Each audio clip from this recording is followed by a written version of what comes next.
Lampu ni dia ada sensor dekat bahagian sini. Kalau korang pakai mode sensor ni, lampu ni dia akan nyala dalam mode standby. Dia nyala malap saja. Tapi bila dia detect ada pergerakan dekat bahagian bawah lampu ni, dia akan terus nyala dengan full brightness, dengan sangat terang. Kalau korang pasang dekat belakang rumah yang gelap, kalau penyamun lalu waktu pagi, lampu ni dia akan nyala dengan automatik. Penyamun melari tak cukup tanah. Mudah untuk korang detect ada apa-apa pergerakan kalau korang pasang mode sensor macam ni.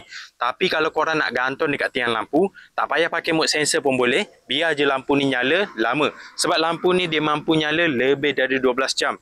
Sebab dia ada pakai bateri besar dekat bahagian dalam. Lampu ni saya dah pasang dekat bahagian sini. Dia boleh nyala maintain lama macam ni dengan selamba. Memang padu. Yang model hitam ni harga dia bajet tapi kualiti padu. Korang dapat lampu LED dekat bahagian kiri ada, kanan ada, tengah ada, atas pun ada. Lampu LED dia ni memang banyak. Jenis pula pakai reflektor, cahaya dia ni memang terang. Jadi kalau korang nak cari lampu jalan solar, nak gantung dekat tiang lampu, korang boleh pakai yang model ni. Harga bajet, korang boleh beli banyak sekaligus. Dan yang paling penting, pakai lampu solar macam ni, tak payah risau bil elektrik tinggi. Sebab lampu ni dia tak pakai bil elektrik, dia cas guna cahaya matahari saja. Korang boleh cek lampu solar ni dekat link video.